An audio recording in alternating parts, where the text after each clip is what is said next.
Une lettre arrive. Mais il n'y a pas d'encre, seulement du silence et de la suspicion. Bienvenue sur Mystère de minuit, je suis votre hôte Gustave. J'aime entendre vos voix. Laissez un commentaire et dites-moi d'où vous regardez. Vos commentaires sont très importants pour moi, je les lis toujours. Alors commençons par le commencement. La fête estivale annuelle de Sainte Mildred avait tous les traits caractéristiques d'un village anglais des plus pittoresques. Des banderoles flottaient aux grilles du cimetière, des tartes à la confiture brillaient au soleil tels des vitraux, et le thé du presbytère était servi avec une insistance maternelle par Madame Partridge, épouse du révérend Lionel Partridge.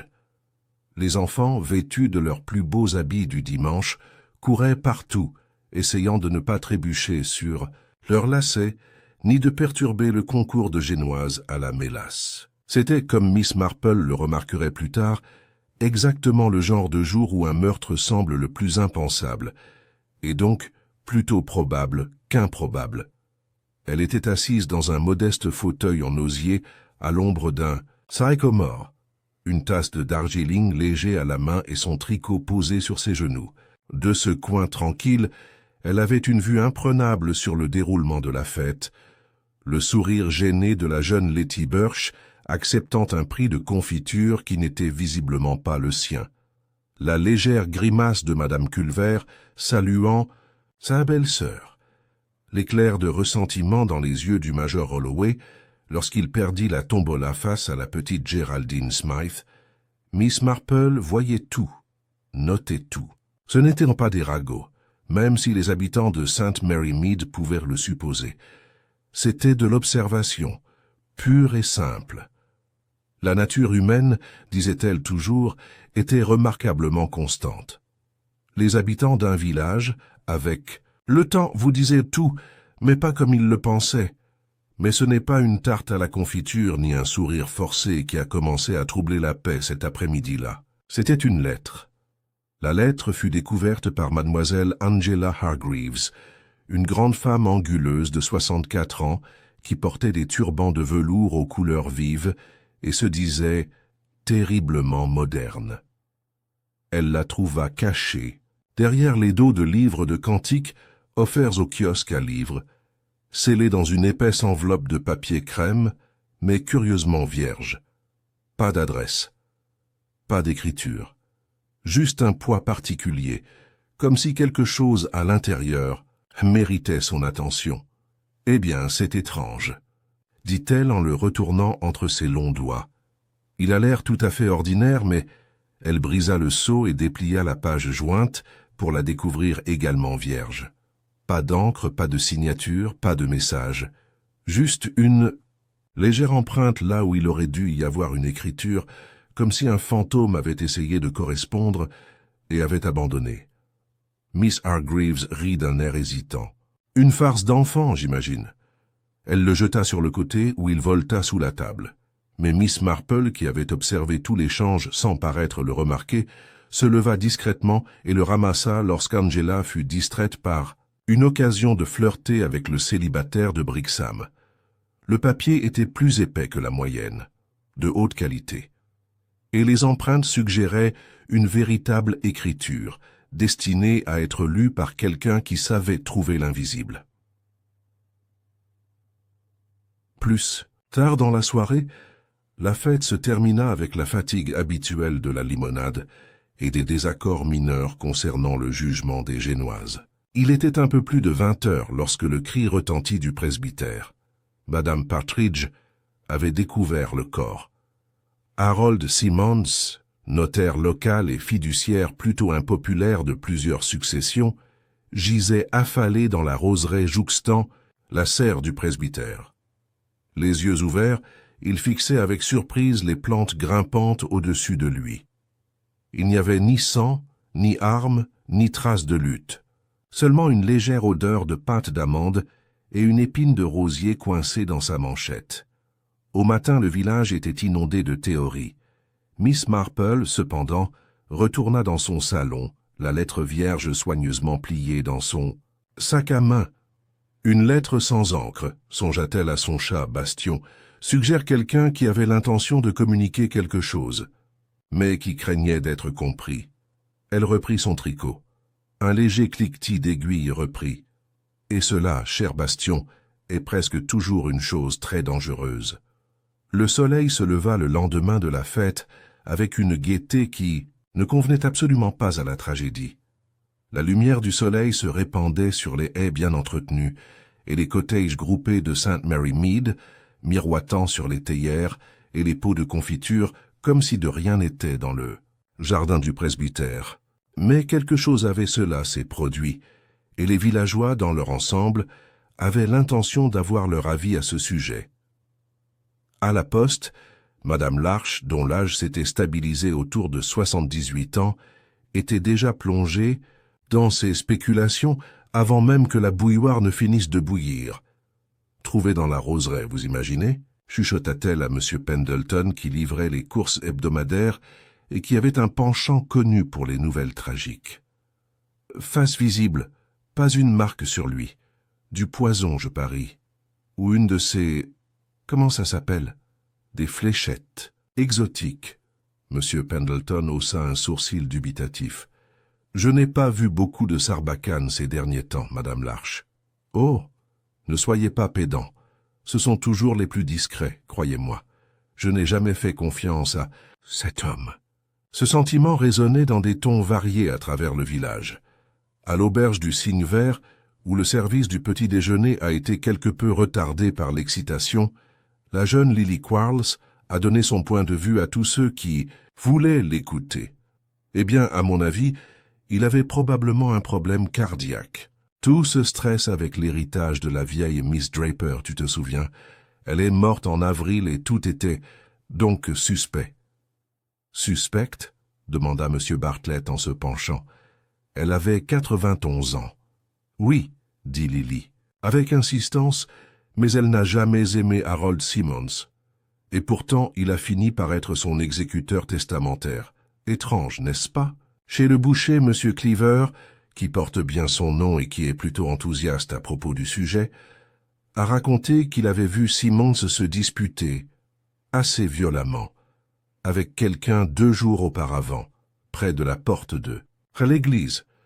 Je n'ai pas vu qui, dit-il en coupant du bacon d'un geste théâtral, mais je sais reconnaître la fureur quand j'en vois une, le visage rouge, les mains crispées, comme un homme qui sait qu'il a fait quelque chose de très mal ou quelqu'un qui a été démasqué.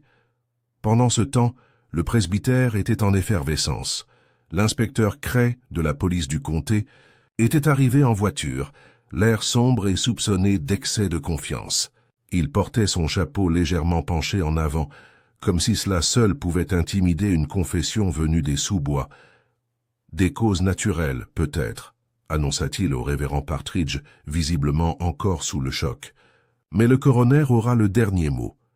Il y a quelque chose d'étrange dans la position du corps. Et le visage? Il hésita.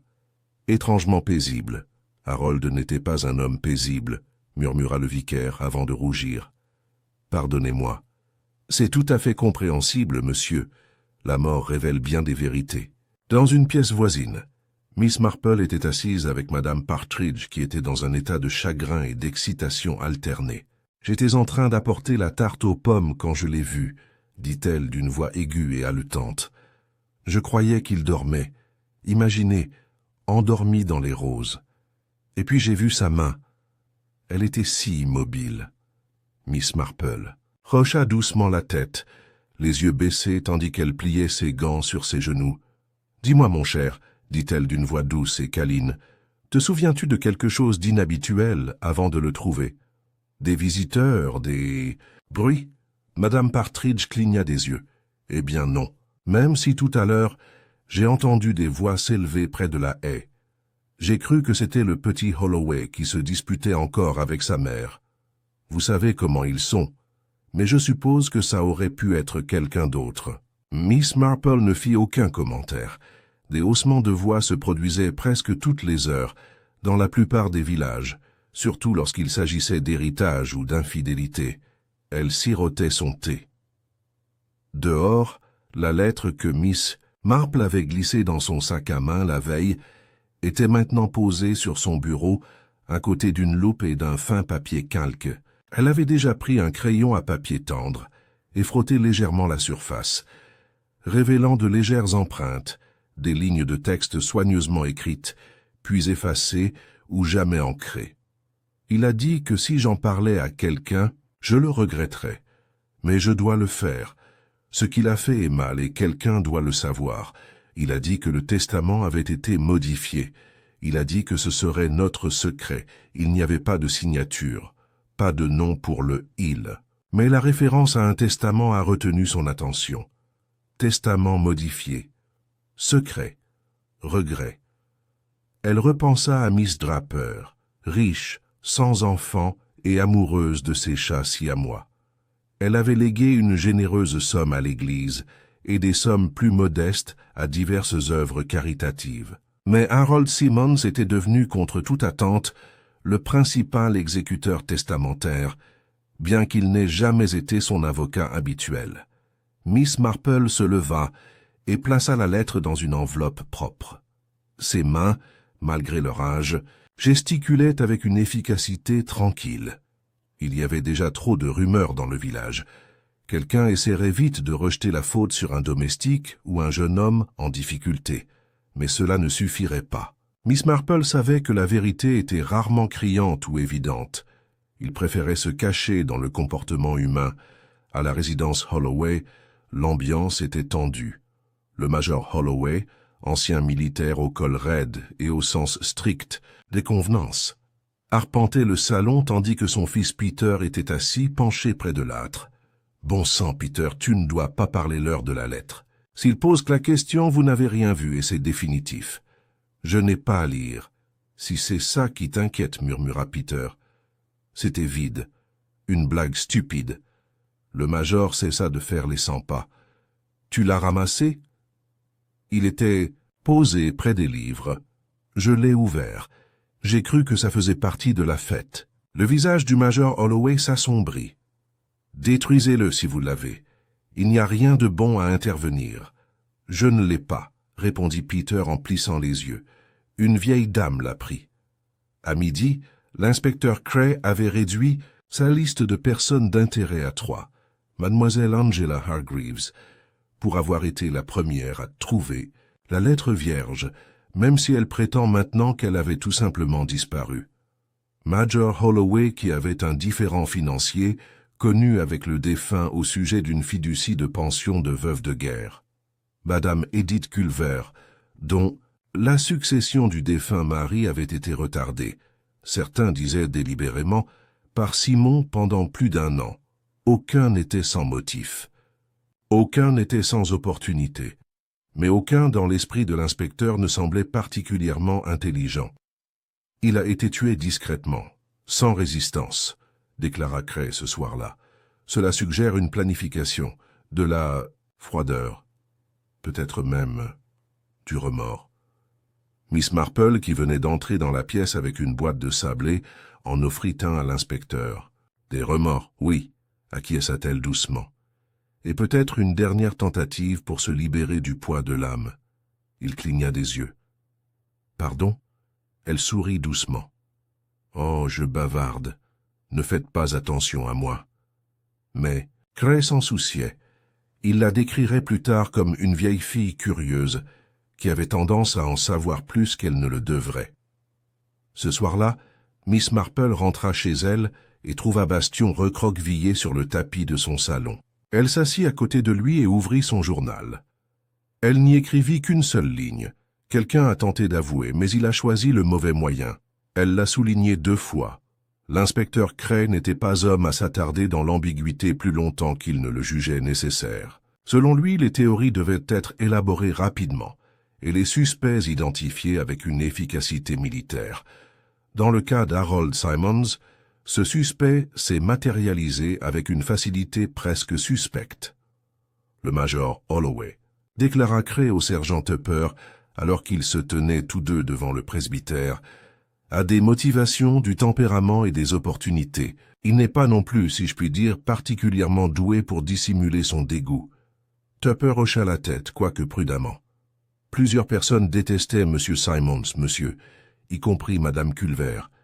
Et n'ai-je pas entendu parler de, malversation financière concernant la succession de Mademoiselle Draper? Oui, oui. Cray fit un geste dédaigneux de la main. Mais Holloway est connu pour son tempérament colérique. Plus d'un villageois a mentionné l'avoir vu s'agiter sur le terrain de la fête. Ce conflit autour du fonds de pension, il pensait que Simmons en empochait. Ça donnerait à n'importe qui une raison de perdre le contrôle. Miss Marple, qui passait par hasard au moment où l'inspecteur faisait sa proclamation, s'arrêta pour examiner une touffe de lavande fanée près de la porte du presbytère. Elle ne parlait pas. Elle interrompait rarement les hommes lorsqu'ils avançaient des théories. Ils en parlaient souvent davantage de cette façon. Au lieu de cela, elle se dirigea vers le cimetière où la fête champêtre avait eu lieu 2 jours plus tôt. Les banderoles avaient été retirées, les tables à tréteaux démontées et rangées dans la salle paroissiale. Seuls quelques pétales de roses piétinés et 1 ou 2 gobelets en carton subsistaient, témoins de la gaieté qui avait précédé la disparition prématurée d'Harold. Simons point, elle se pencha pour inspecter l'espace du kiosque à livres, qui avait déjà retrouvé son utilité habituelle. Un coin ombragé sous les ifs.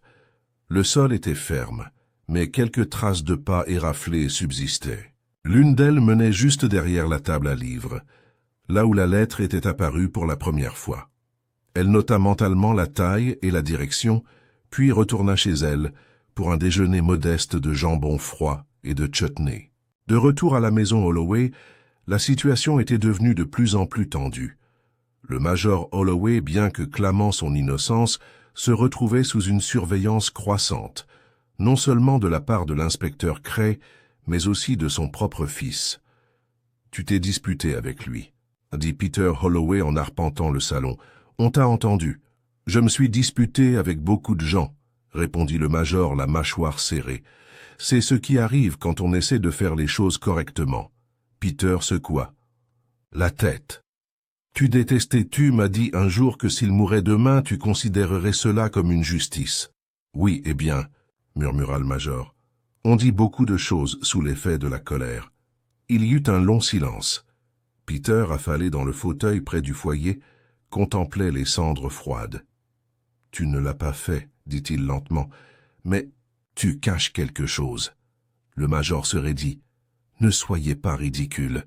Je t'ai vu brûler quelque chose dans l'abri de jardin la veille de la fête. » Son père ne répondit pas.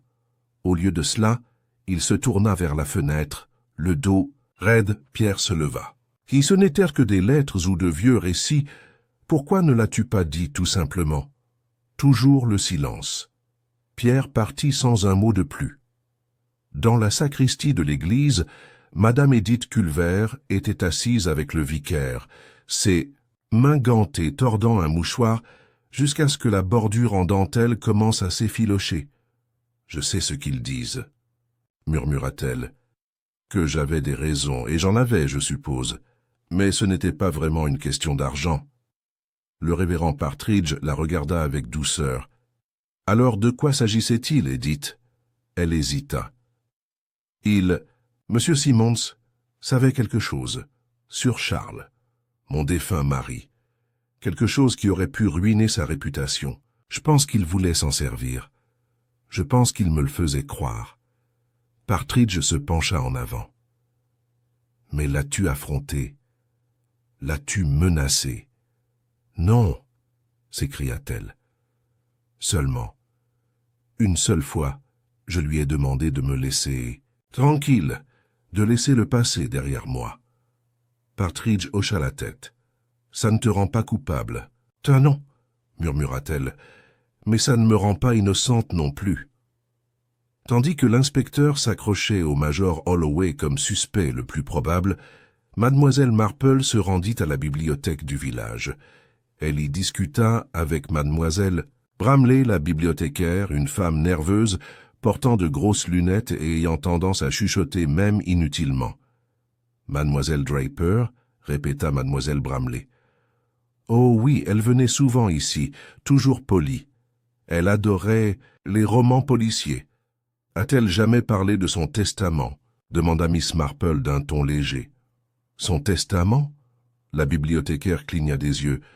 Non, même si elle a déjà posé une question sur le droit successoral, quelque chose sur la façon de garantir qu'une personne en particulier puisse être supprimée comme exécutrice testamentaire. Elle semblait très bouleversée. Tu te souviens quand c'était? En mars, je crois. Elle toussait. Je m'en souviens parce qu'elle a dit qu'elle n'aurait peut-être pas beaucoup de temps. Intéressant, dit Miss Marple principalement pour elle-même. Ce soir-là, Cray a fait son coup. Il est arrivé à la résidence Holloway avec un mandat en main et un agent de police à ses côtés. Major Holloway, dit-il avec satisfaction, vous êtes, par la présente, placé en état d'arrestation dans l'attente de l'enquête sur la mort de M. Harold Simmons. Le major devint blanc, puis rouge. C'est absurde, j'ai fait rien. Vous aviez un mobile, rétorqua Cray, et vous avez été vu près du jardin du presbytère, précisément au moment où l'incident s'est produit. Peter apparut dans le couloir. Tu ne peux pas. Je peux, interrompit Cray, et je le ferai. La nouvelle a circulé plus vite que la voiture de l'inspecteur. Au moment où Miss Marple déposait son plateau du soir, des sandwichs aux sardines, une part de gâteau au madère et son verre de lait habituel, tout le village était au courant de l'arrestation. Plusieurs furent surpris. Certains, comme Madame Larche, affirmèrent que c'était évident dès le début. D'autres se montrèrent plus prudents. Angela Hargreaves, sirotant son 4e verre de sherry, soupira. J'ai plutôt aimé le major. Un peu sévère, mais c'est préférable à certains de ces timbrés du coin. Pendant ce temps, Miss Marple avait l'air pensive en regardant Bastion frapper un brin de fil qui traînait. Le major, elle le savait, était en colère, mais pas cruel. Passionné, certes. Insensé, peut-être. Mais le genre d'homme à étrangler quelqu'un avec des épines et à le laisser étendu comme une offrande brisée, non. Elle prit son carnet. Quelques lignes supplémentaires apparurent. La lettre n'était pas censée être vue, mais il a été laissé dans public. Le tueur voulait que la vérité soit connue, mais pas retrouvée, et Harold Simmons est mort en paix. Pas de peur, pas de douleur. Ce n'était pas la manière de faire du major. Elle tapota une fois son crayon contre son menton. « Non, dit-elle doucement, c'est quelqu'un d'autre. » Dehors, la nuit s'épaississait, et avec elle le bruissement silencieux de secrets longtemps crus enfouis. Le lendemain de la découverte du corps d'Harold Simmons dans la roseraie du presbytère, l'inspecteur Cray retourna à St. Mary Mead, plus concentré que jamais. Il avait alors mené des interrogatoires préliminaires, consulté les premières notes du coroner et surtout identifié un suspect majeur. C'était un détail qui avait fait pencher la balance. Un témoin, une jeune fille de 14 ans, douée pour l'écoute clandestine, avait entendu des éclats de voix entre Simmons et le major Percival Holloway peu avant la tombola. Une histoire d'argent, une histoire de trahison. Cela avait suffi à Cray. Il arriva à la résidence Holloway à 9 heures précises, flanqué du sergent Tupper, qui semblait mal à l'aise dans le col rigide de son uniforme. Le major les reçut avec un air d'indignation soigneusement tempéré par les bonnes manières. « Je suis bien sûr disponible pour vous aider, » dit-il sèchement.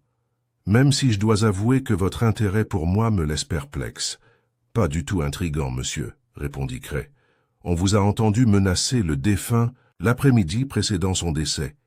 Il s'agissait d'une question d'argent. »« Je ne l'ai pas menacé, » dit le major, la mâchoire serrée. « Nous étions en profond désaccord. Ce n'est pas un crime. »« Non, » acquiesça Cray, « mais ce pourrait être le début d'une nouvelle. » Le major expira par le nez.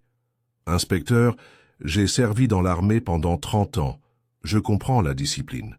Si j'avais voulu voir Harold Simmons mort, je suis sûr que je l'aurais fait ailleurs que dans un jardin d'église, à la vue de la table de confiture du Women's Institute. » La bouche de Cray se contracta.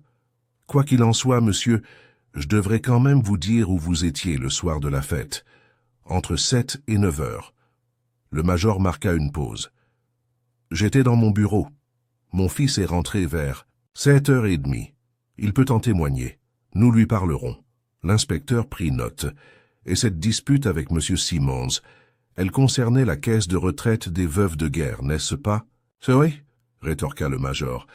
Il détournait de l'argent, il retardait les paiements, il inventait des excuses. Je l'ai confronté, et je ne regrette rien. Cray hocha brièvement la tête. Merci, major. Nous vous contacterons. Miss Marple avait bien sûr déjà entendu la nouvelle. À 10h30, l'altercation entre le major et Simmons avait fait le tour du monde, renforcée à chaque nouvelle version. Dans une version, il avait jeté une tasse de thé à l'avocat. Dans une autre, il avait menacé de le pousser dans le stand de confiture. En se rendant chez Madame Bantry pour une visite en fin de matinée, Mademoiselle Marple songea à la rapidité du jugement du village. Percival Holloway n'était pas un homme populaire. Brusque, opiniâtre, il avait un jour fait pleurer la femme du pasteur à cause du dépôt des roses commémoratives. Mais Mademoiselle Marple savait faire la différence entre désagréable et dangereux. Dans le salon de Bantry, elle a été accueillie avec un nouveau pot d'assam et une assiette de gâteau de Madère. « Ma chère, » dit Madame Bantry, essoufflée, « vous êtes au courant ?» Ils sont presque sûrs que c'était le major. L'inspecteur avait l'air très sombre. Vous connaissez ce regard? Un homme qui sent que son travail est presque terminé. Oui, répondit Miss Marple en s'installant dans un fauteuil. Mais c'est souvent à ce moment-là qu'une erreur est la plus susceptible de se produire. Pensez-vous qu'il l'a fait? Demanda Madame Bantry avec empressement. Je pense, dit lentement Miss Marple, que le major est un homme qui croit en l'ordre. Au châtiment, certes, mais pas à la subtilité.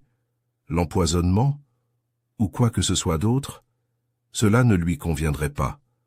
Mais ils disent qu'il a brûlé des papiers dans l'abri de jardin. Brûler des papiers, murmura Miss Marple, ce n'est pas la même chose que commettre un meurtre, et brûler après. La mort de quelqu'un suggère la panique, pas la préméditation. Elle sirotait son thé, perdue dans ses pensées. Pendant ce temps, Peter Holloway se tenait au bord du terrain de cricket, faisant des ricochets dans le ruisseau qui le bordait. L'air était lourd de l'odeur de l'herbe coupée et de la tension. Angela Hargreaves s'approcha, coiffée d'un de ses turbans de velours les plus discrets, bleu marine, orné d'une unique plume de paon. Elle portait une ombrelle malgré le ciel. « Couvert. »« Peter, dit-elle avec une désinvolture éprouvée, j'ai entendu dire qu'ils tournaient autour de ton père comme des vautours. Je suis terriblement désolé, vraiment. » Peter leva les yeux, surpris. « Mademoiselle Hargreaves, tu peux m'appeler Angela, » dit-elle avec un sourire plus adapté au gin qu'à la sympathie. Il lui rendit un faible sourire. Il pense que c'est lui qui l'a fait, la police.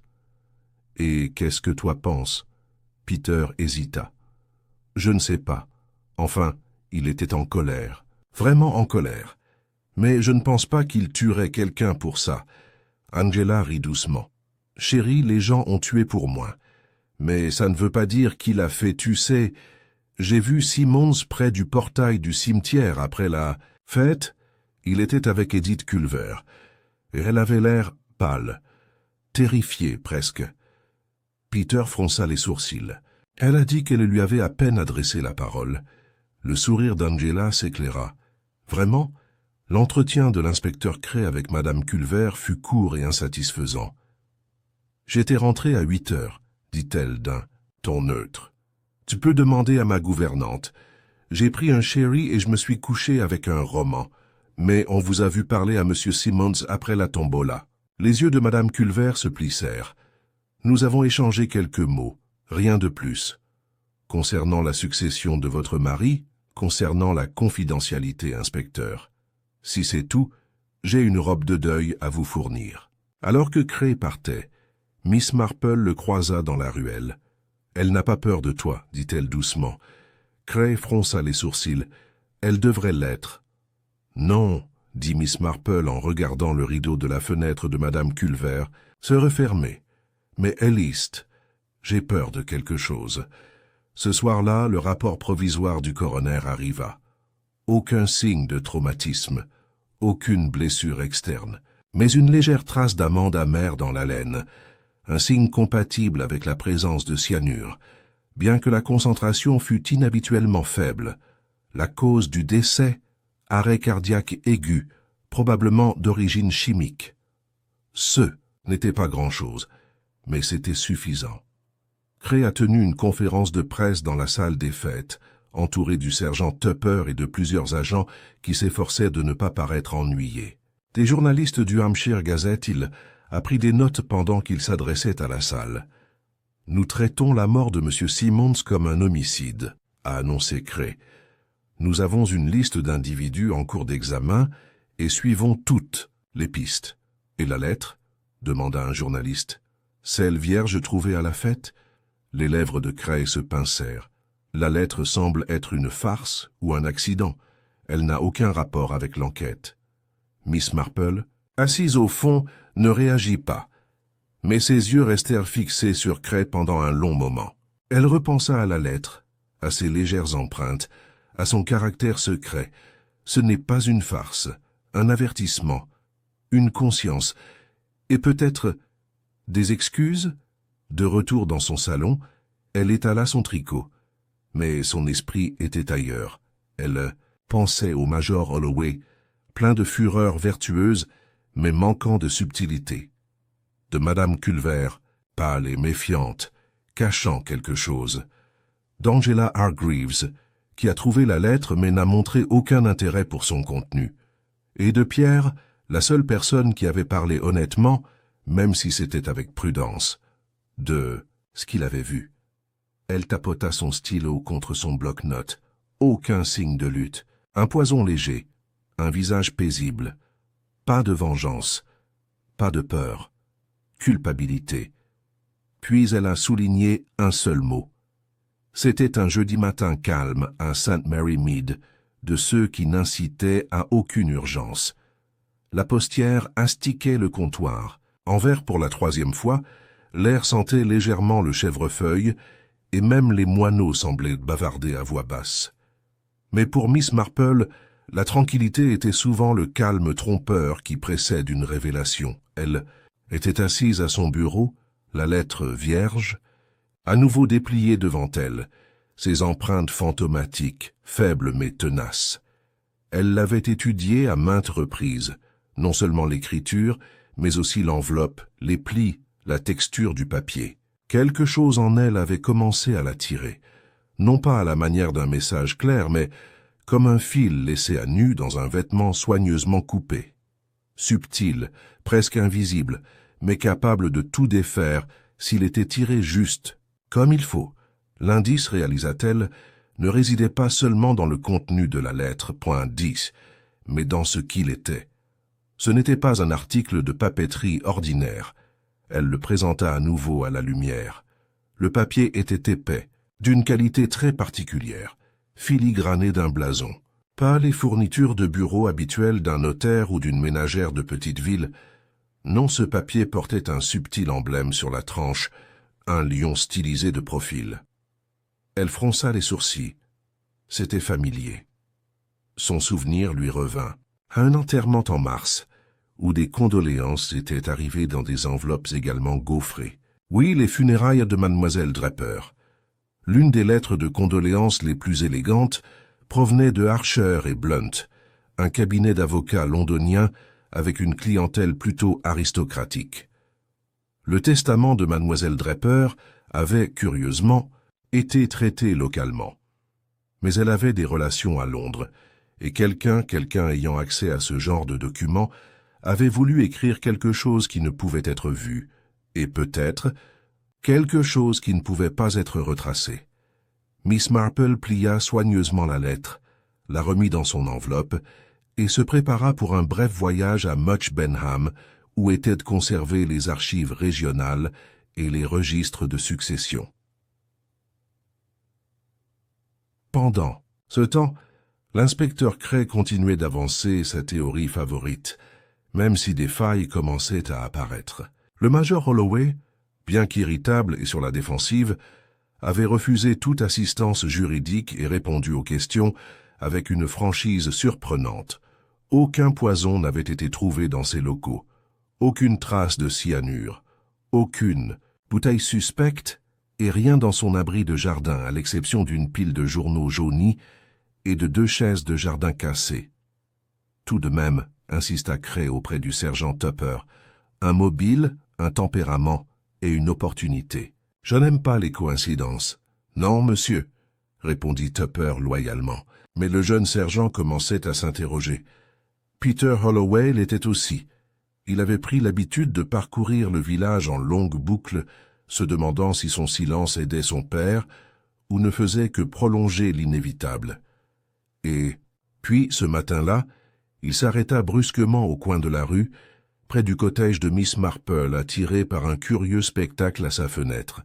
Une page étalée sous une loupe, avec 2 mots écrits en dessous, de son écriture penchée et démodée, lion filigrané, pierre à frapper. Miss Marple répondit avec sa chaleur habituelle. « Monsieur Holloway, dit-elle, quelle surprise! J'ai vu quelque chose à ta fenêtre, dit-il gêné. Un papier, un blason? Ah oui. Elle s'écarta. Entrez, s'il vous plaît. Il entra prudemment dans sa chaumière, comme quelqu'un qui s'attend à être grondé par sa grand-mère. Elle lui fit signe de s'asseoir, puis, avec son calme, déposa une soucoupe de sablé devant lui. « J'ai trouvé quelque chose d'étrange, dit-il. Quelques nuits avant la fête, j'ai vu Angela Hargreaves à la boîte aux lettres. Elle était là, une lettre à la main, mais elle ne l'a pas postée. Elle est restée là à la regarder. Puis elle l'a déchirée en 2 et s'est éloignée. Sur le moment, j'ai pensé que c'était juste une excentricité. Mais maintenant cela semble significatif. » Graham termina doucement, Miss Marple. Il hocha la tête. Je l'ai aussi vue prendre la lettre blanche à la fête. Elle faisait semblant de s'en moquer, mais elle avait l'air effrayée. Et maintenant, elle dit qu'elle l'a perdue. Les yeux de Miss Marple pétillèrent. « Vous avez l'œil, monsieur Holloway. » Il rougit légèrement. « Je ne crois pas que votre père ait tué Harold Simons, a-t-elle ajouté. Peter laissa échapper un soupir qu'il avait retenu sans s'en rendre compte. « Merci. Je ne crois pas non plus que mademoiselle Hargreaves ferait volontairement du mal à qui que ce soit, poursuivit mademoiselle Marple. Mais elle adore les secrets, et certains secrets sont empruntés à d'autres, surtout lorsqu'ils concernent de vieux scandales. » Peter fronça les sourcils. « Des scandales? La succession de mademoiselle Draper, dit mademoiselle Marple. On murmurait à son sujet. C'était une femme aisée, et quelqu'un a modifié son testament peu avant sa mort. Quelqu'un qui en a grandement bénéficié, et quelqu'un qui a peut-être ressenti un pincement au cœur lorsque la vérité a menacé d'éclater. » Peter là fixa du regard. « Tu veux dire Harold Simons? Ou quelqu'un de proche, dit Miss Marple. Quelqu'un qui en savait assez pour écrire une lettre d'avertissement, mais pas assez courageux pour la signer. » Elle se leva et récupéra l'enveloppe. Je crois que cette lettre était destinée à Harold lui-même. Un message secret. Peut-être pas pour l'arrêter, mais pour apaiser sa conscience. Peter la regarda. « Mais alors, pourquoi le laisser derrière ?» Miss Marple sourit. « Parce que les secrets sont lourds à porter, monsieur Holloway, et parfois, les mains qui les portent tremblent. » À Much Benham, mademoiselle Marple trouva, ce qu'elle soupçonnait, des documents attestant qu'Archer & Blunt avait représenté mademoiselle Draper lors de la rédaction d'un testament antérieur. Ce document, désormais invalidé, avait légué une somme importante à une personne, Angela Hargreaves, un cousin éloigné. La version finale, cependant, rédigée quelques jours seulement avant le déclin soudain de Miss Draper, laissait presque tout à un vague fonds d'investissement caritatif, administré par nul autre que Harold Simons, un fonds qui n'avait pas d'existence formelle. L'écriture de mademoiselle Draper n'apparaissait pas sur la copie finale. Seule celle de Simons et celle d'un témoin, sa secrétaire, depuis installée, à l'étranger. Miss Marple a remercié le commis aux archives avec un sourire et est retournée à St. Mary Mead en milieu d'après-midi. À ce moment-là, le temps avait changé. L'air était lourd et le ciel d'un gris incertain. Le tonnerre grondait au loin, Au Green Swan, Angela Hargreaves était assise seule avec un sherry, les doigts tambourinant dans son verre. Lorsque Miss Marple entra et s'assit à côté d'elle, elle lui adressa un sourire pincé. « Ma chère Jane, dit-elle, tu es venue m'interroger, n'est-ce pas? »« Pas du tout, dit Miss Marple. Je suis venue vous offrir quelque chose. » Angela haussa un sourcil. « Pardon, dit Miss Marple, parce que je pense que cette lettre, votre lettre, n'était pas destinée à blesser. Elle était destinée à avouer. » La main d'Angela se figea sur son verre. « Je crois que tu as découvert ce qu'Harold a fait. À Mademoiselle Draper, à toi. Et que tu as essayé de le prévenir, ou du moins de le perturber. Mais tu n'as pas pu aller jusqu'au bout, n'est-ce pas ?» Les yeux d'Angela brillaient. « Non, murmura-t-elle. Je voulais le dénoncer. Je voulais que tout le monde le sache. Mais je ne pouvais pas, je ne suis pas courageuse. » Miss Marple lui tapota la main. « Tu es plus courageuse que tu ne le penses. Mais quelqu'un d'autre a profité de ton silence. Quelqu'un qui savait que tu n'irais jamais jusqu'au bout. » Angela déglutit difficilement. « Et alors, Miss Marple, ne dis rien. Pas encore. » Mais elle avait commencé à avoir des soupçons. Ce soir-là, de retour dans son salon, elle ajouta une dernière ligne sous ses notes. La lettre était destinée à être vue, mais par une seule personne. Et quelqu'un d'autre. L'a vue en premier. Ses yeux pétillaient. « Le prochain mouvement, murmura-t-elle à Bastion, doit être fait avec précaution. » L'ambiance à St. Mary Mead était devenue sensiblement tendue. Les premières lueurs de l'été étaient désormais enveloppées d'incertitude. Les gens restaient un peu plus discrets. Les rideaux étaient tirés un peu plus tôt, et les ragots avaient pris un ton plus chuchoté et conspirateur. Il ne s'agissait plus de bavardages futiles sur les nuisibles du jardin ou les rotations de fleurs des églises, mais de spéculations chuchotées sur qui pourrait être le prochain. Au cœur du malaise se trouvait la prise de conscience que Harold Simmons n'était pas simplement mort, mais qu'il avait été assassiné et par quelqu'un qu'il connaissait. Pire encore, quelqu'un qui évoluait parmi eux sans se faire remarquer. L'inspecteur Cray, malgré sa confiance initiale, voyait sa théorie bien ficelée commencer à s'effilocher. Le major Holloway s'était révélé d'une innocence décevante. L'irritabilité de l'homme était réelle, mais son alibi l'était tout autant. De nombreux témoins confirmèrent l'avoir vu chez lui ce soir-là, aucun n'étant plus convaincant que Peter, de plus en plus provocateur dans la défense de son père. L'inspecteur a admis à contre-cœur au sergent Tupper que la coopération continue du major et le manque d'opportunités affaiblissaient les accusations portées contre lui. Il détestait peut-être Simmons, dit Cray en se frottant la nuque. Mais la moitié du conseil paroissial le détestait aussi. Nous avons trop de gens motivés et trop peu d'entre eux qui ont des opportunités. Et cette lettre, monsieur, demanda Tupper en parcourant une copie des conclusions toxicologiques du coroner. Le visage de Cray s'assombrit.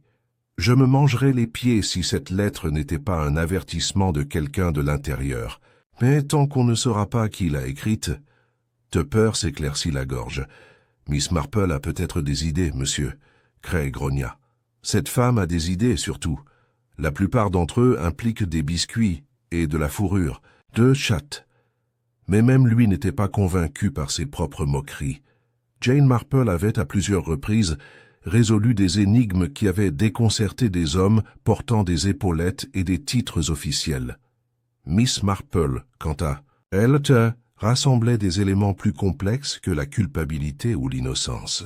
Elle avait toujours cru que le comportement humain, ce que l'on fait quand on croit que personne ne nous regarde, était la preuve la plus fiable.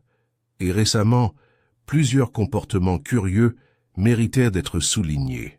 Prendre Madame Edith Culver, par exemple.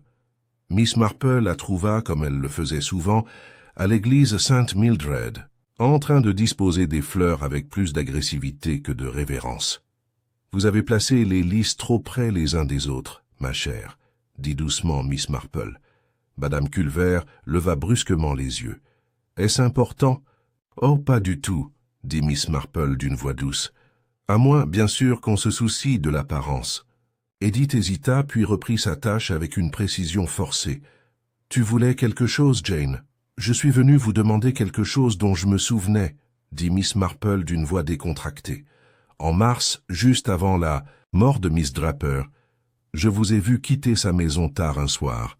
Vous aviez l'air bouleversé. » Madame Culver se figea, ses mains se resserrant autour d'une tige. « Nous étions amis depuis des années, » dit-elle sans se retourner. Elle était fragile. J'étais inquiète. « Tu n'étais pas là avec Harold Simons ?» Edith se retourna alors, le regard méfiant. « Non, pourquoi ?»« Je me demandais, » dit Miss Marple d'un ton léger, « si vous aviez été témoin de quelque chose qui vous a mis mal à l'aise. » Madame Culver a hésité trop longtemps. « Pas directement, » dit-elle enfin, « mais je m'en doutais. » Elle semblait avoir peur de lui. Et soudain, sa volonté a changé. Mais quand je lui ai posé la question, elle m'a mise à l'écart. Elle m'a dit de ne pas m'en mêler. « Et toi ?» Madame Culver cligna des yeux. « Non ?»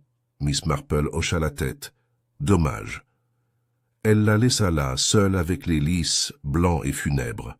Plus tard, dans l'après-midi, Miss Marple se rendit au presbytère. Le révérend Partridge l'accueillit dans son bureau avec un mélange de révérence et d'appréhension. Il la soupçonnait toujours de savoir quelque chose qui pourrait nécessiter une réponse pastorale. « Je me demande si vous pouvez m'aider, » commença-t-elle en s'asseyant près de la cheminée. « Harold Simons a-t-il déjà parlé d'un fonds, d'un véhicule d'investissement lié à la succession de Mademoiselle Draper ?» Partridge parut perplexe. En passant, il a dit qu'elle l'avait nommé exécuteur testamentaire et souhaitait que les fonds soient utilisés pour des œuvres caritatives dans le village. « Oui, » répondit Miss Marple, « mais il n'existe pas de fonds de ce genre, et je me demande si un bénéficiaire a été désigné dans le testament que vous avez vu. » Le vicaire cligna des yeux. « Je n'ai jamais vu le document, Jane. »« Non, songea-t-elle, parce que je crois que la version finale du testament n'était pas censée être vue. Pas vraiment. Ça a servi à quelque chose. Exclure quelqu'un et faire taire quelqu'un d'autre par la peur. » Partridge se pencha en avant. « Qu'est-ce que tu dis? Je crois que quelqu'un a falsifié le testament. Je crois aussi que quelqu'un d'autre l'a découvert et a tenté de l'empêcher. Pas par l'intermédiaire de la police, bien sûr. Ce serait trop public. Mais avec une lettre, un avertissement. Et maintenant, M. Simons est mort. »« Oui, » dit-elle, « et celui qui l'a vraiment tué est toujours parmi nous. » Ce soir-là, Angela Hargreaves invita Miss Marple à prendre le thé, un geste qui ne surprit personne plus qu'Angela elle-même. « J'ai eu le temps de réfléchir, » dit-elle en versant le contenu d'une théière ornée en forme de cygne. « À cette lettre. »« À ce que tu as dit. » Miss Marple accepta un scone mais ne dit rien. Angela s'assit d'une pâleur inhabituelle. « J'ai écrit une lettre. Je n'allais pas l'envoyer. Elle était à Harold. Je voulais qu'il sache que j'étais au courant. Pour le testament. Pour la modification. Je savais qu'il avait menti. Et j'étais bénéficiaire dès le premier jet. Il me l'avait pris. Mais plus que ça à Mademoiselle Draper. Elle lui faisait confiance. « Mais vous n'avez pas remis la lettre ?» a demandé Miss Marple. Angela secoua la tête. « Je l'ai emporté à la fête avec l'intention de le détruire. Je n'ai pas pu me résoudre à le poster. Je l'ai laissé sur le stand de livres par accident. Je regardais les romans quand j'ai laissé tomber mon sac à main. Je suppose que quelqu'un l'a trouvé. » Miss Marple ne quitta pas les yeux. « Savez-vous qui ?» Angela hésita. « Non, mais j'ai vu Peter Holloway le ramasser. » Cela fit réfléchir Miss Marple. « Est-ce qu'il a dit quelque chose ?»« Non, mais il l'a regardé. Puis il l'a mis dans sa veste. » Ce soir-là, Miss Marple rentra lentement chez elle, les pensées tourbillonnantes. Les pièces du puzzle s'alignaient. La lettre, les faux, le testament inattendu. Et maintenant, Peter, qui avait semblé si sincère, si déterminé à défendre son père. Mais la sincérité peut être trompeuse. Elle s'arrêta à la porte Holloway juste au moment où Peter sortait du cabanon de jardin. Miss Marple. « dit-il, surpris. Je me promenais, tout simplement, dit-elle. Je réfléchissais, à propos du meurtre, entre autres choses. Peter jeta un coup d'œil vers le hangar. Je ne cachais rien, si c'est ce que tu penses. Bien sûr que non, dit-elle gentiment. Je me demande si tu as déjà confronté Harold à propos de la lettre, celle que tu as ramassée. Il s'est figé. Commença-t-il, puis s'arrêta. Je l'ai lu. Je ne savais pas quoi faire. Je l'ai confronté. Il a ri. Il a dit que personne ne me croirait, que tout le monde détestait Angela. Même s'il l'avait falsifié, il était trop tard. Et puis, la voix de Peter baissa. Je suis parti, en colère, humilié. Miss Marple le regarda attentivement. Et après ça? L'expression de Peter changea. Un éclair plus sombre traversa son visage. Puis il disparut. Je suis rentré à la maison. Je vois, dit Miss Marple. Eh bien, vous viendrez bientôt prendre le thé. J'aimerais vous montrer mes bégonias. Il eut un sourire forcé. J'aimerais bien. Alors qu'il disparaissait dans la maison, Miss Marple resta un long moment à la porte, les yeux plissés. Puis elle s'en alla. De retour à la maison, elle a écrit une dernière note dans son carnet. Il n'avait pas l'intention de le tuer. Il voulait lui faire peur, mais le poison était réel. Et maintenant, la culpabilité l'est aussi. Elle a posé son stylo. Le prochain mouvement ne serait pas le sien. Elle attendrait. Et regarde, comme elle l'avait toujours fait. C'était le genre de matinée qui exigeait une distraction. Un samedi, agité et couvert, où les nuages étaient bas et où l'air semblait retenir son souffle. À St. Mary Mead, même la nature semblait agitée, comme si le meurtre d'Harold Simmons avait perturbé non seulement le fragile équilibre social du village, mais aussi le rythme même de la vie quotidienne. À l'intérieur du Green Swan, le service du petit déjeuner fut interrompu par un cri perçant, non pas un cri de douleur dramatique, mais un halètement aigu, suffisant pour faire courir 3 clients et l'aubergiste dans le salon. Mademoiselle Angela Hargreaves se tenait debout, le visage pâle, près de la cheminée, sa main tremblante, pointant vers le bureau près de la fenêtre. Dessus se trouvait un petit paquet, enveloppé dans du papier brun et attaché avec une ficelle. Il n'était pas là quand elle était entrée dans la pièce 10 minutes plus tôt. Je n'ai vu personne entrer, balbutia-t-elle. Je suis juste montée chercher mon châle. Et quand je suis revenu, l'aubergiste, M. Franks, ouvrait déjà le paquet. À l'intérieur se trouvait une petite boîte en argent, ornée, démodée et légèrement ternie. Il souleva le couvercle. À l'intérieur, niché sur un carré de velours noir, se trouvait une fiole à moitié plein. Angela tituba en arrière. C'est ce que je pense. M. Franks le fixa d'un air sombre. On dirait du poison. La police fut immédiatement appelée. L'inspecteur Cray arriva, suivi du sergent Tupper, tous deux déjà exaspérés par la tournure que prenait l'affaire. Cray examina le colis, le bureau et le tapis qui l'entouraient. « Pas de mots, murmura-t-il. Pas d'empreinte digitale, pas de signe d'effraction. » Miss Hargreaves, qui avait finalement réussi à s'asseoir, s'est vue offrir une tasse de thé qu'elle n'a pas bu. « On me menace, murmura-t-elle. Quelqu'un sait. J'ai écrit cette lettre. » Cray fronça les sourcils. « Tu en as parlé à d'autres ?» ?»« Je l'ai dit à Miss Marple. » Cray haussa les sourcils. « Bien sûr. Pendant ce temps, Miss Marple était dans son jardin, taillant ses pois de senteur lorsque la nouvelle lui parvint. « Laissée dans son salon ?» répéta-t-elle à Madame Bantry, arrivée avec l'énergie essoufflée d'une personne affolée par un scandale récent. « Quel endroit étrange pour une menace !»« Eh bien, dit Madame Bantry en s'installant sur un banc avec satisfaction, certains disent que c'était un avertissement, d'autres disent que c'est un piège. Et qu'est-ce que toi, dis-moi, ça demanda Miss Marple en coupant délicatement une tige. Je dis, a déclaré Madame Bantry, que c'est plutôt théâtral. Les yeux de Miss Marple pétillèrent. Oui, et c'est ce qui me dérange. Elle rentra chez elle et resta assise un long moment dans le silence de son salon, pensant non pas au poison mais à la représentation. La boîte, la ficelle, la présentation. Tout était trop volontaire, trop conscient de lui-même. Quelqu'un, pensa-t-elle, était devenu nerveux. Quelqu'un voulait détourner l'attention de lui-même et, ce faisant, avait attiré un nouveau regard sur Angela Hargreaves. Et ça avait presque marché. Presque. Cet après-midi-là, Peter Holloway rendit visite. À Miss Marple, il était pâle, troublé. Elle remarqua immédiatement que son col était froissé et ses yeux brouillés.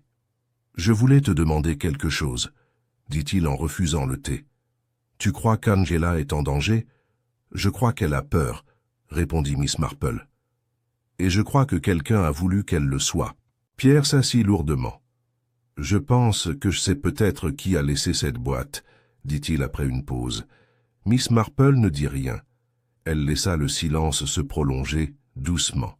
« J'ai vu Madame Culver près du cygne vert hier soir, » continua Peter. « Elle ne m'a pas vu, mais elle portait un paquet, petit, emballé dans du papier Kraft.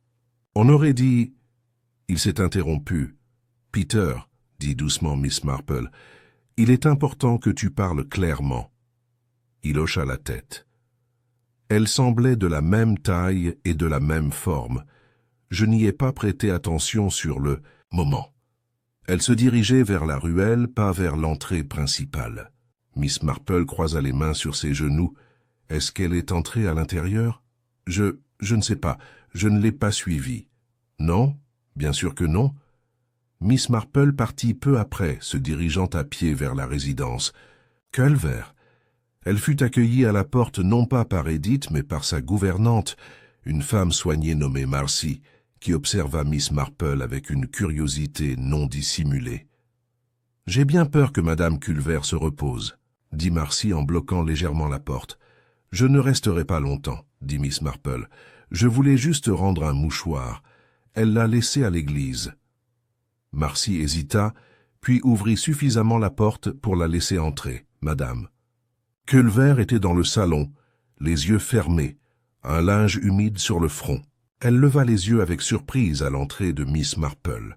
« Je suis désolée de vous déranger, » dit gentiment Miss Marple, « mais j'avais quelque chose qui, je pensais, pourrait vous appartenir. » Edith prit le mouchoir offert avec une légère confusion. « Oh, oui, merci. » Miss Marple ne s'assit pas. Elle se tenait près de la fenêtre, regardant dehors. « J'ai entendu dire qu'Angela Hargreaves a reçu un colis très inhabituel ce matin. » Edith se figea. « Vraiment ?» Miss Marple se retourna. « Oui, une boîte en argent, contenant une fiole de poison. » Le visage d'Edith resta impassible, mais ses doigts se resserrèrent autour du tissu. « C'est affreux. »« Oui, » dit Miss Marple, très théâtrale.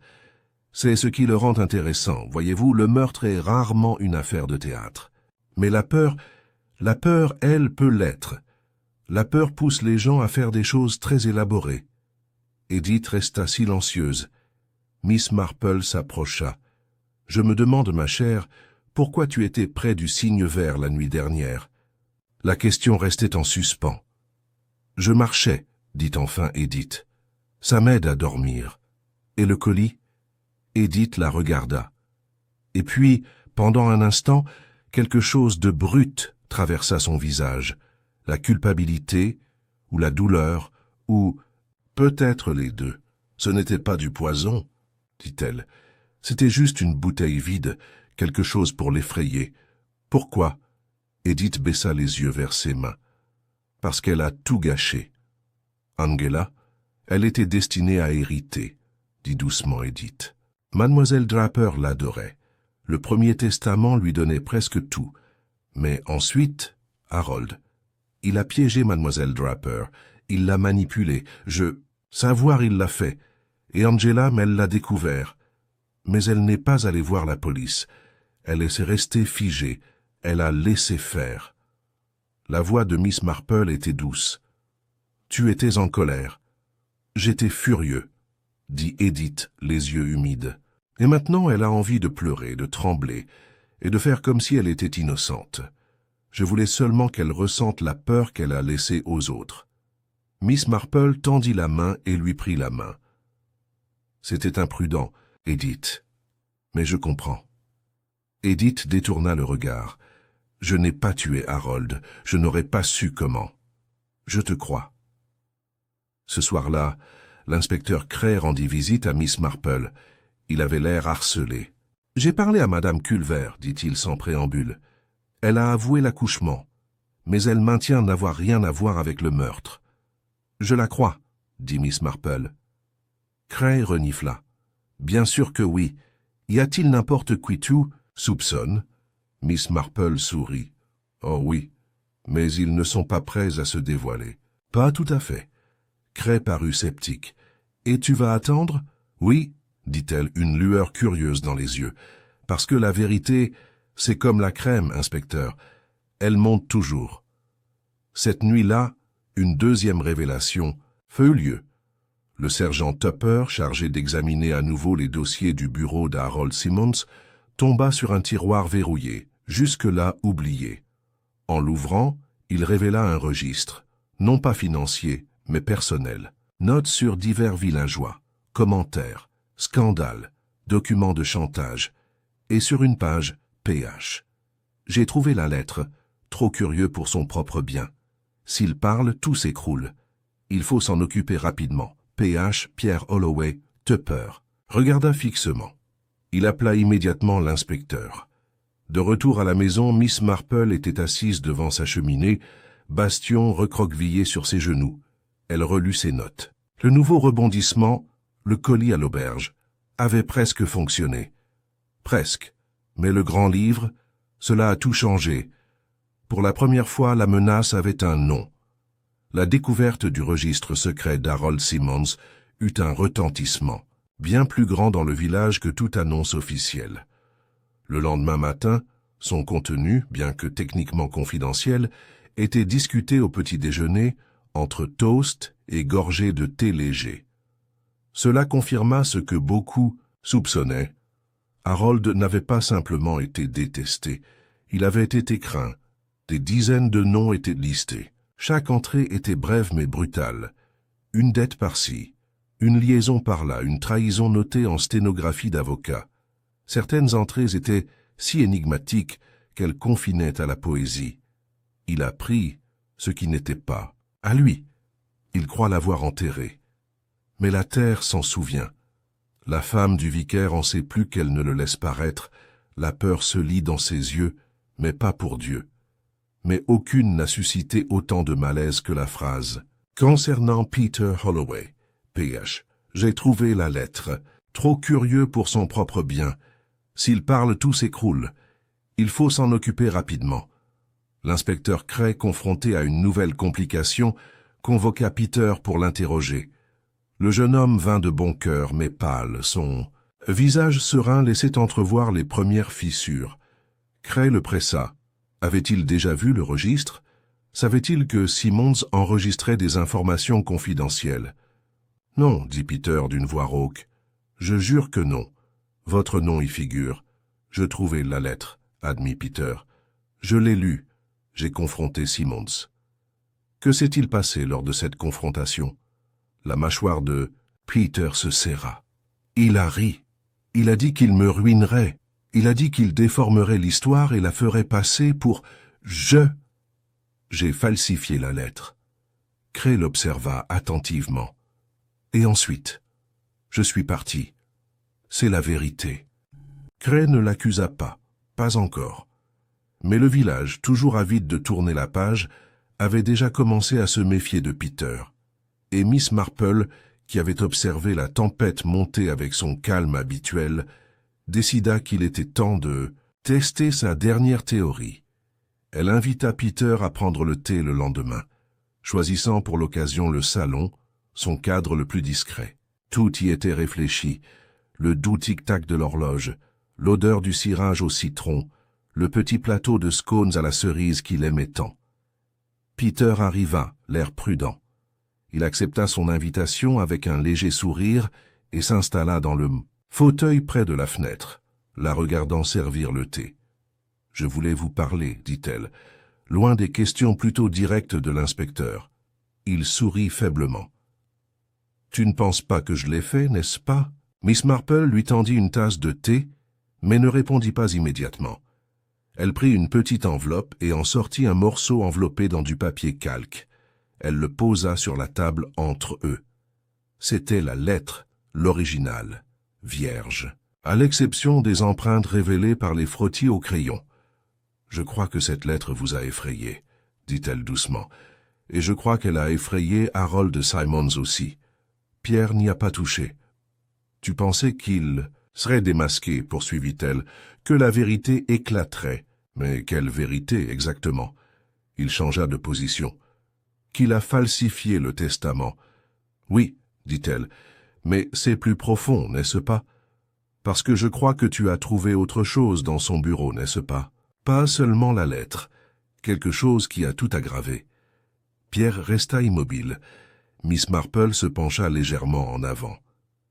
Vous avez trouvé la première version du testament, le vrai. Son silence le confirmait. J'ai vu le blason du lion, dit-elle, le même que le filigrane de cette lettre. Tu devais le savoir. La lettre d'Angela n'était pas un mensonge. Elle y avait. Cela a été inscrit dans le testament original de Mademoiselle Draper. Simmons l'a révoqué. S'est autoproclamé exécuteur testamentaire et a créé un faux fond. Peter baissa les yeux. « Je voulais arranger ça, dit-il. Je voulais le mettre en avant. Mais il était malin. Il avait le don de vous faire douter de ce que vous voyiez de vos propres yeux. L'as-tu empoisonné? Demanda-t-elle doucement. Peter leva les yeux, surpris. Non, son déni sonnait vrai mais pas surprenant. J'y ai réfléchi, admit-il après une pause. Je me suis dit que si je pouvais l'effrayer, le déstabiliser, il se trahirait. Mais je n'ai rien touché dans ce bureau. Je n'ai su qu'il était mort que le lendemain. Miss Marple fit un petit signe de tête. « Dis-moi, Peter, dit-elle en versant plus de thé, crois-tu à la culpabilité ?» Il cligna des yeux. « Que veux-tu dire? Dans la culpabilité comme motif, que quelqu'un tue non par colère, mais par regret, par honte. » Peter fronça les sourcils. « Je suppose que oui. » Miss Marple croisa les mains. « Je crois que la mort d'Harold n'était pas un meurtre prémédité. Je crois que c'était une tentative de justice qui est allée trop loin. » Il la regarda fixement. « Et je crois, ajouta-t-elle, que vous n'avez pas agi seul face à lui. Quelqu'un d'autre était là, quelqu'un qui avait plus à perdre que vous. » La bouche de Peter s'ouvrit légèrement. « Qui ?» Les yeux de Miss Marple ne quittèrent jamais les siens. Quelqu'un qui a vu la lettre avant vous, cette nuit-là, après le départ de Peter, toujours troublé, mais plus léger d'une certaine manière, Miss Marple s'assit pour écrire un mot. Elle l'adressa soigneusement et le donna au jeune Jeffrey, le garçon de course, avec pour instruction de le livrer à la maison Holloway. 1 heure plus tard, Miss Marple reçut son visiteur, Angèle Hargreaves. La femme avait retrouvé son calme, moins anxieuse, plus sereine. Elle portait un chemisier lavande et tenait une petite pochette. « Tu as demandé à me voir », dit-elle en s'installant raidement dans le fauteuil. « Oui, » dit Miss Marple, « parce que je voulais vous poser une dernière question. À propos de la lettre. » Le visage d'Angela changea. « Je t'ai tout dit. »« Tu m'as dit-on une partie, » dit Miss Marple, « mais pas sur ce qui s'est passé ensuite. Voyez-vous, je crois que vous n'avez pas égaré la lettre au kiosque à livres. Vous l'avez laissée là, exprès. » Angela cligna des yeux. Miss Marple insista. « Vous aviez trop peur pour affronter Harold vous-même. Vous avez donc laissé la lettre tomber entre les mains de quelqu'un d'autre. Quelqu'un que vous espériez. Acte. Quelqu'un comme Peter. Angela n'a rien dit. Vous lui avez donné juste assez d'informations. Vous ne vous attendiez pas à un meurtre. Vous vous attendiez à une dénonciation. » La voix d'Angela était calme. « Ça n'a jamais été mon plan. Mais ça a marché, » dit doucement Miss Marple. « Harold est mort, et maintenant, Peter est surveillé de près. Tout ça sans que tu n'aies jamais élevé la voix. » Angela regardait le feu. « Je ne l'ai pas tué, » murmura-t-elle. « Non, » répondit Miss Marple, « mais quelqu'un de très proche de lui l'a fait. » La tête d'Angela se redressa brusquement. « C'est qui » Miss Marple se pencha en avant. Quelqu'un à qui Harold confiait ses secrets, quelqu'un qui tenait des registres, quelqu'un qui savait exactement ce qu'il avait fait et qui craignait qu'un jour il les détruise aussi. Angela pâlit. « Tu veux dire… » ?»« Oui, » répondit Miss Marple, « sa secrétaire. » C'était une vérité qui leur avait échappé à tous, simplement parce qu'ils avaient supposé que la femme avait quitté le pays. Mais Miss Marple avait posé des questions, discrètement. Elle avait écrit à Archer & Blunt. Elle avait confirmé que la secrétaire de Simmons, Miss Maud Ellicott, était revenue à St. Mary Mead sous un autre nom, vivant désormais modestement dans un cottage loué juste à côté du cimetière. Elle avait vu le registre. Elle avait vu son nom parmi ses menaces. Et quand Harold Simmons a reçu la lettre, celle d'Angela Lettre, il avait ri. Mais Maud ne l'avait pas fait.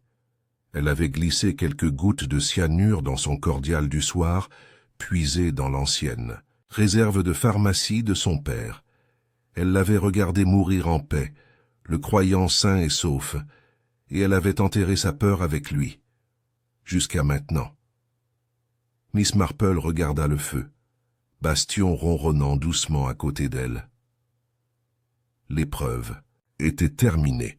Le piège était tendu, et l'heure de vérité était arrivée, et maintenant la révélation est arrivée. Il était un peu plus de midi lorsque Miss Marple arriva au presbytère, son chapeau de paille fermement noué sous le menton et une lettre pliée soigneusement glissée dans son sac à main. Elle avait demandé une réunion, pas une enquête officielle ni une réunion de police, mais quelque chose de plus calme. Une conversation de salon. Le révérend Lionel Partridge avait gracieusement accepté d'être l'hôte, bien qu'il l'ait fait avec l'anxiété visible d'un homme craignant un scandale imminent dans son propre salon. Étaient au présent tous les acteurs de ce que Miss Marple considérait comme un drame très humain. Peter Holloway, qui était assis raide près de la fenêtre, pâle mais calme. Angela Hargreaves, les mains jointes sur ses genoux, lissant nerveusement l'ourlet de sa jupe. Dame Edith Culver, frais et aux lèvres serrées, occupant le bord du canapé fleuri.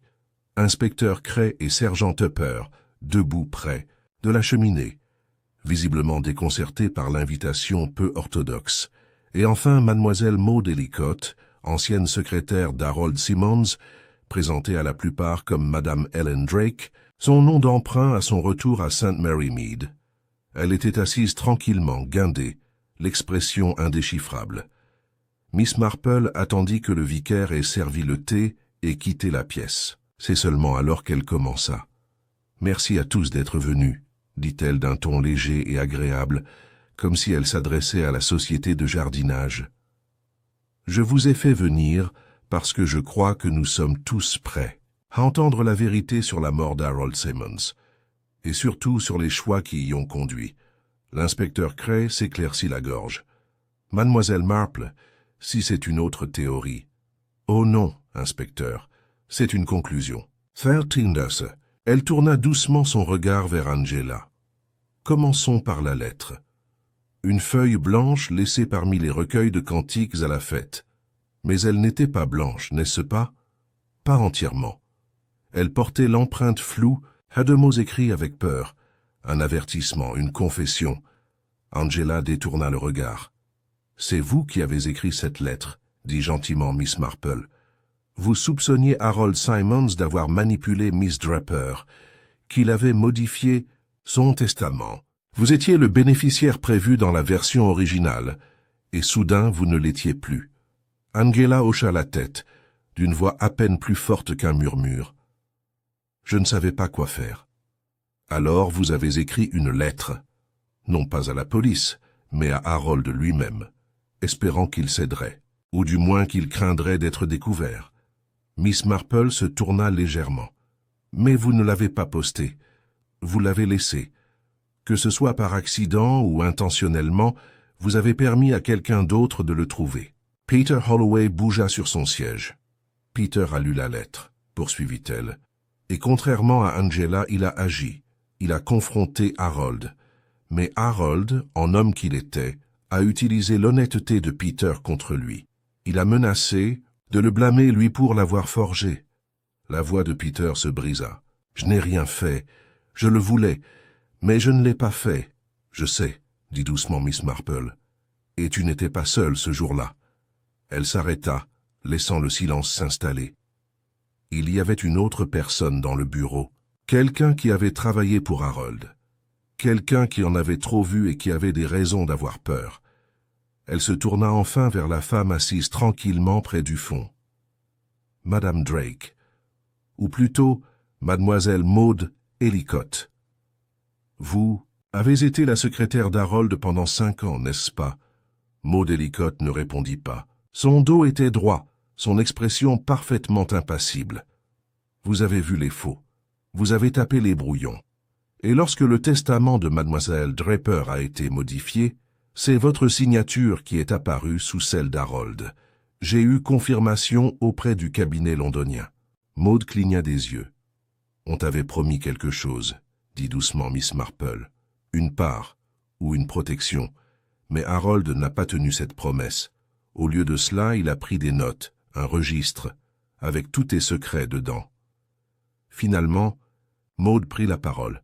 « Je ne l'ai pas tué. » Miss Marple ne broncha pas. « Tu l'as empoisonné, » dit-elle sans colère, « avec du cyanure. Une petite dose, glissée dans son sirop. Tu savais qu'il en prenait tous les soirs après le dîner. Tu ne l'as pas fait par vengeance. Tu l'as fait parce qu'il allait te dénoncer. La lettre d'Angela l'avait ébranlé. Il craignait que quelqu'un ait découvert la vérité. Il s'est retourné contre toi. Il a menacé de faire de toi son bouc émissaire. » Maud déglutit difficilement, son sang-froid se brisant. « Je voulais juste lui faire peur, » murmura-t-elle. « Mais il est mort, » dit doucement Miss Marple, « et vous avez paniqué. Vous avez quitté la ville. Vous avez changé de nom. Mais comme l'affaire refusait de s'éteindre, vous êtes revenu, discrètement, espérant garder vos distances. » L'inspecteur Cray s'avança. « Vous avez des preuves de tout ça ?» Miss Marple fouilla dans son sac, à main, et en sortit une copie pliée de la déclaration signée d'Archer & Blunt. La secrétaire du testament final, dit-elle, était Maud Ellicott. Elle a quitté le cabinet peu après qu'Harold eut déposé le faux document. Il pensait qu'elle partait à l'étranger. En réalité, elle était revenue au village sous un nouveau nom. J'ai vérifié cela en comparant d'anciens registres paroissiaux. Madame Ellen Drake a enregistré un bail en avril, quelques semaines avant la fête. Angela halta. « Et le grand livre ?» demanda Cray. « Vous avez lu l'entrée, » répondit Miss Marple. Harold commençait à soupçonner que quelqu'un était au courant de la lettre. Il mentionna Peter par ses initiales, PH, mais il a également écrit « trop de regards ». C'est moi qui l'ai vu en premier. Moi, étant Maud Ellicott. Maud se leva brusquement. « J'étais terrifiée, » dit-elle, la voix brisée. « Il gardait tout, le chantage, les secrets, y compris les miens. Je savais qu'il me trahirait. Il avait fait ça à d'autres. Je ne voulais pas qu'il meure comme ça, je voulais juste que tout s'arrête. » Miss Marple se leva et se dirigea vers elle, posant une main douce sur son bras. « Je sais, » dit-elle. Mais la mort, une fois déclenchée, accepte rarement les regrets.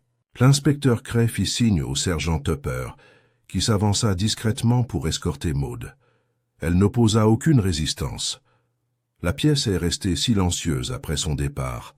Angela Hargreaves expira en tremblant, comme si elle libérait. Un poids qu'elle n'avait pas réalisé qu'elle portait. Peter fixait le sol. Madame Culver murmura « Ma parole ».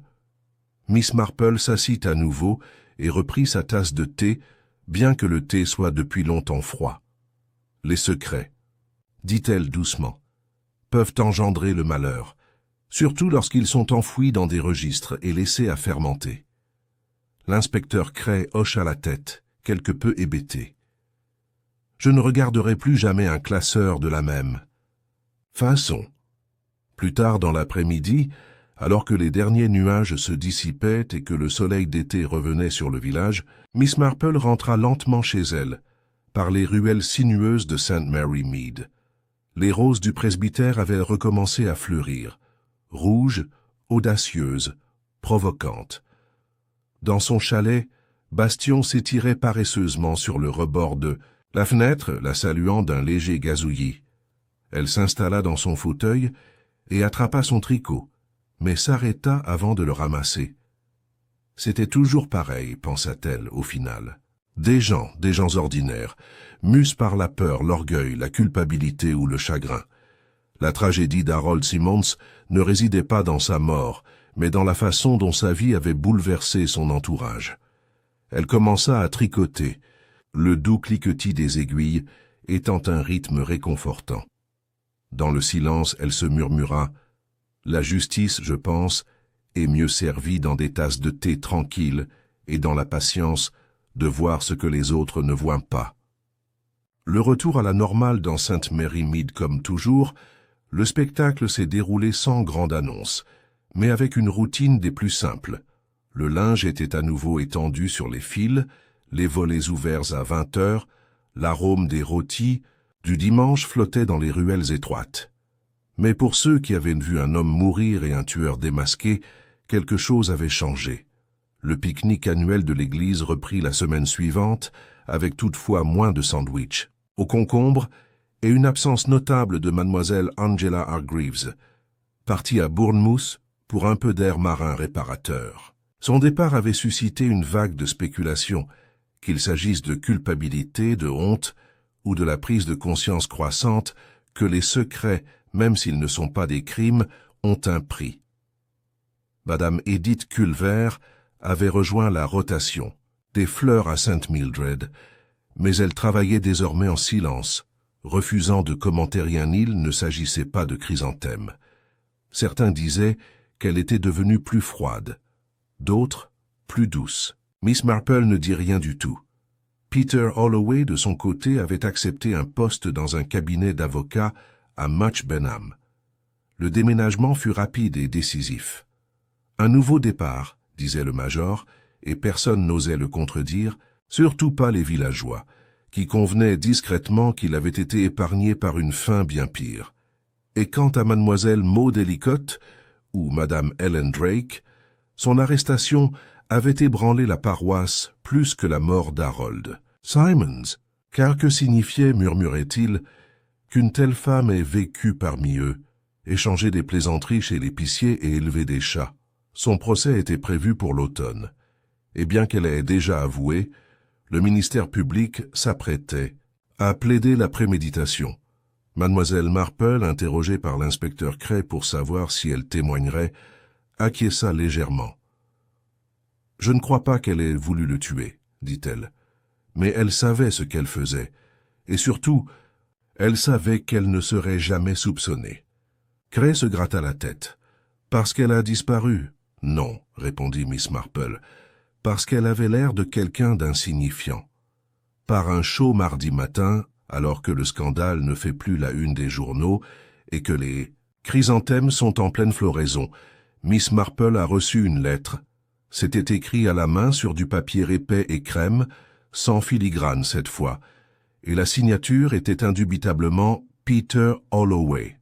« Chère Miss Marple, je ne sais pas comment te remercier, pas seulement pour ce que tu as découvert, mais pour ce que tu as vu en moi. J'ai été bien des choses ces dernières semaines, en colère, effrayée, incertaine, mais jamais invisible, et je pense que c'est ce qui m'a sauvé finalement. Mon père dit que tu as l'âme d'un général et le regard d'un faucon. Je pense qu'il a à moitié raison. Tu as l'âme de quelqu'un qui écoute, ce qui est plus rare. J'espère que je pourrai être ce genre de personne aussi. Cordialement, Pierre. » Elle rangea la lettre dans le tiroir de son bureau, à côté de ses gants, de jardinage et de vieilles photos de son neveu Raymond. La gratitude des jeunes avait quelque chose de rassurant. Elle signifiait qu'il y avait encore de l'espoir pour le monde. Ce soir-là, Miss Marple se rendit au cimetière derrière St. Mildred. C'était une courte promenade, ombragée par adhésifs et par quelques digitales penchées. Elle portait un petit bouquet de lavande et de romarin, symbole du souvenir, et s'agenouilla brièvement près d'elle. Miss Laetitia Draper-Pierre Tombal. Pauvre chérie, murmura-t-elle. « Tu as essayé de faire ce qu'il fallait, et à la fin ils ont tous tourné comme des vautours. » L'air était immobile, pas lugubre, juste silencieux. Alors que le soleil disparaissait derrière le clocher de l'église, il projetait une lueur dorée sur les anges de pierre et les inscriptions moussues. Miss Marple se leva lentement, se frotta les mains et se retourna pour partir. En sortant, elle passa devant la tombe d'Harold Simons. Son marqueur était simple, trop simple, compte tenu du chaos qu'il avait laissé derrière lui. Pas de fleurs, pas de nouveaux souvenirs, seulement une rose solitaire, fanée et brune à la base. Elle s'arrêta. « Certains laissent derrière eux de l'argent, dit-elle doucement. D'autres laissent derrière eux des ennuis. » Et puis, avec un hochement de tête rapide, elle continua sur le chemin vers la maison. Dans le bureau de poste, du village les ragots avaient perdu de leur mordant. Madame Larche, après avoir prétendu avec succès qu'elle avait suspecté cette secrétaire depuis le début, avait maintenant redirigé son énergie vers la question de savoir si le nouvel apprenti du laitier était trop jeune pour livrer le matin. Le consensus était, comme d'habitude, peu concluant. Au signe vers la cheminée avait été nettoyé, le livre d'or remis en place, et personne n'avait plus jamais parlé de la boîte en argent. M. Franks a déclaré l'affaire close et a réintroduit la soirée Curie avec beaucoup d'enthousiasme. Miss Marple reprit sa routine habituelle. Tricoter, jardiner et siroter du Darjeeling soigneusement infusé. Mais parfois, dans les heures calmes entre le crépuscule et le dîner, ses pensées s'égaraient, aux lettres vierges, qui portaient l'empreinte de la peur et de la conscience. Au poison, une arme silencieuse utilisée non pas dans la rage, mais dans le désespoir, au grand livre où la vérité avait été cachée parmi les secrets, et à la nature humaine, le plus ancien et le plus fiable des mystères. Un dimanche après l'église, inspecteur Craig s'approcha d'elle, tandis qu'elle examinait les roses derrière la sacristie. « Je l'avoue, » dit-il avec un demi-sourire. « Tu m'as précédé, encore une fois. »« Je n'essayais pas, » répondit Miss Marple. « J'observais simplement. » Craig gloussa. « Eh bien, la prochaine fois, j'essaierai d'observer d'abord et de proclamer ensuite. » Elle leva les yeux vers lui. « C'est tout ce que nous pouvons faire. » Il hésita, puis ajouta « Nous avons déposé une recommandation, discrètement. Rien d'officiel, juste une appréciation. » Miss Marple fit un signe de la main. « Oh, inspecteur, si j'avais voulu être reconnu, je me serais lancé dans le théâtre amateur. » Il a ri à haute voix. Dans les semaines qui suivirent, la paix revint véritablement à Sainte-Marie-Mead, mais jamais tout à fait la même. Les enfants continuaient de faire du vélo devant le mur du presbytère, et la cloche de Sainte Mildred sonnait toujours l'heure. Mais derrière ces bruits, le silence régnait une nouvelle conscience. Le mal ne crie pas toujours. Parfois ça chuchote, parfois il sourit, et parfois il se cache dans le tiroir du grand livre d'un avocat que personne n'a jamais vraiment aimé.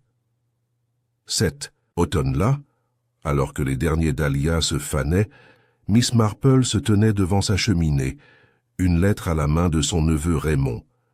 « Êtes-vous bien sûr de ne pas vous ennuyer dans votre petit village? Vous semblez toujours trouver les problèmes avant qu'ils ne vous trouvent. » Elle sourit. Dehors, le vent agitait les dernières feuilles d'été, les faisant bruisser sur l'allée du jardin.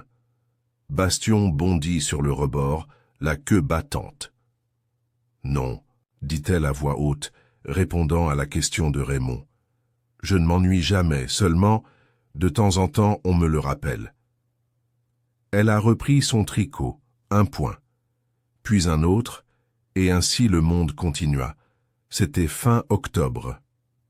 Hastings Mary Mead, et l'air portait la morsure cinglante du gel imminent.